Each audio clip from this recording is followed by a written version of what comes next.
أعوذ بالله من الشيطان الرجيم بسم الله الرحمن الرحيم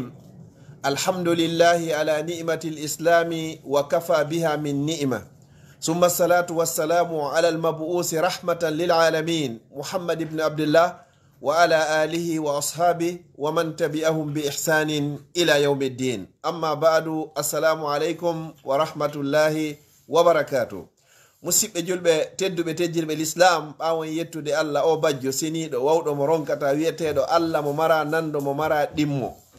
juula e ɓurnaɗo tagi fo gon sallllahu alayhi wa sallama kanko e ɓeygure makko nden fop e dendagal sahabaɓe makko e kala wonɗo e lawol ɓeɗo iñol Abdallah Diallo Bruxelles salmini on salmini ɗon jeeyaɓe yimɓe aljanna mi toriki allah marɓe andeji ɗen yo allah on ittu nawnuɓe yo allah on sellin fatiɓe yo allah on yaafo mayɓeɓe yo allah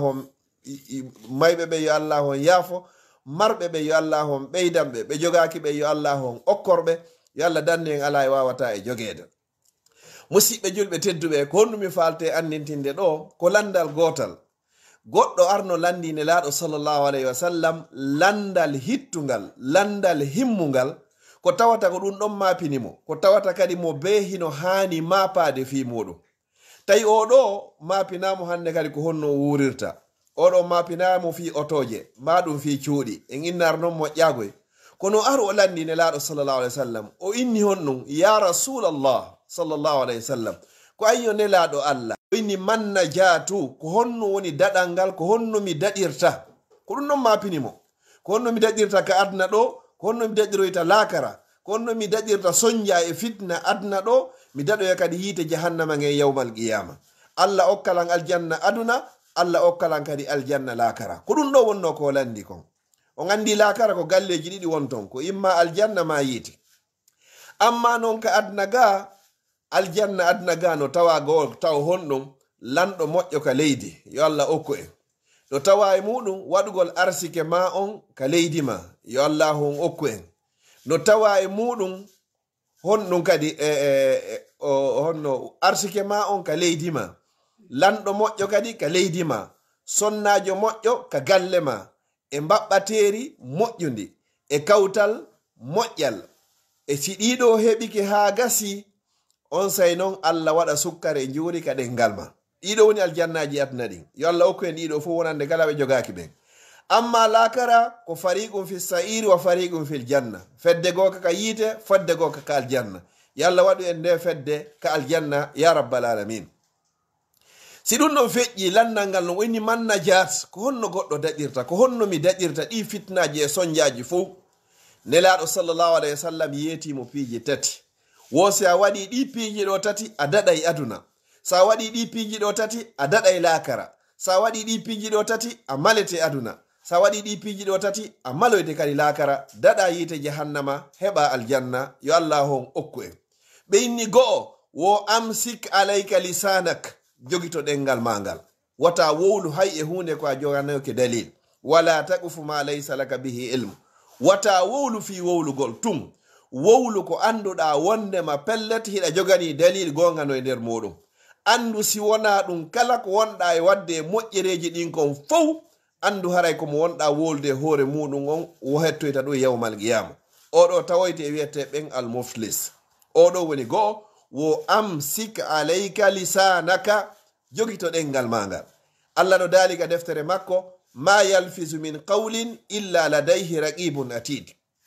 ala wo konngol yaltaygol e hunduko bani adama sina malaikaɓe hino aynigol hiɓe windude ko ɗum o inni wa inna alaykum la hafizina kiraman katibina ya'lamuna ma taf'aluna hiɗo wondi e malaikaɓe tedduɓe ɓen ko windoɓe tedduɓe ka allah subhanahu wa taala hiɓe andi dennagal ko wonɗo wadde kon ko ɓe windayɓe kadi janɗi fanɗi foppu ɓe winday ko ɗum woni go'o amsik alayka lisanak wo ɗimmunkun ko honɗum wal yasa'aka baytuk woya heƴuka ma wonuka suuduma ta naatu yaw joɗagol joni ka joɗete wo fi perdingol tan joɗa ka suudu heƴaka suuduma wal yasa'aka baytuk ta yahu ka joɗete qila wa qala wi'ama waɗama mineo ka suuduma wonda e ɓeygure nden joɗo ka suuduma rewtoɗa deftere allah nden joɗo ka suuduma waɗa askarji ɗin ko ɗum ɗo waliyasa aka baytuk heƴuka ma wo tammun ɗum ko honɗum fi yadaɗu wo wabki ala khati'atik wullu e hoore bakkatuji ko waɗɗa wata mapo fi goɗɗo mapo fi hoore ma wullu bakkatuji ko faggitiɗa wata wullu fi goɗɗo goo an a fawaka hay hunde si wona hoore ma ko hoore ma woni ko fawaɗa jon non wulli fi bakkatu ko wonɗa e wadde kon hara nan ngari ndarugol ko goɗɗo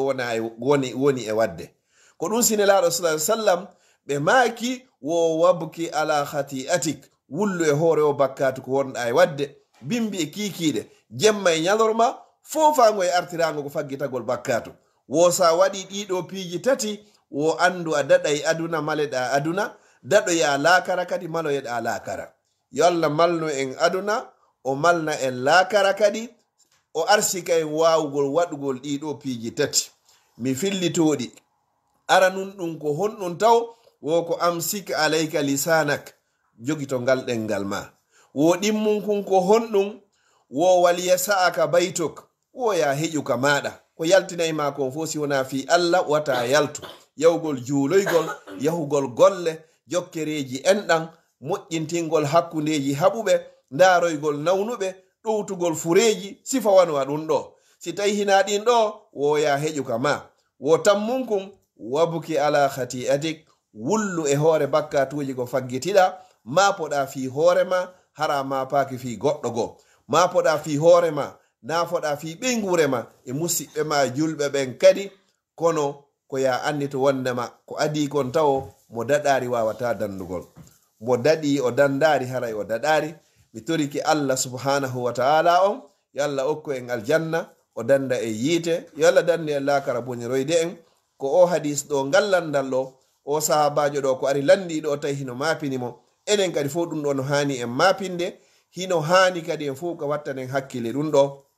mi torike subhanahu wa ta'ala o ɓantuɗo kammuli o jogginari weƴƴiti leyɗele ɗo kadi mi torike subhanahu wa ta'ala yo allahum ɓeydu wonde ballo meɗen fi duniya wal akhira wa sallallahu ala nabiyyina muhammad wa ala alihi wa sahbihi wa sallam tasliman kasira wa akhiru da'wana anil hamdulillahi rabbil alamin wassalamu alaikum wa rahmatullahi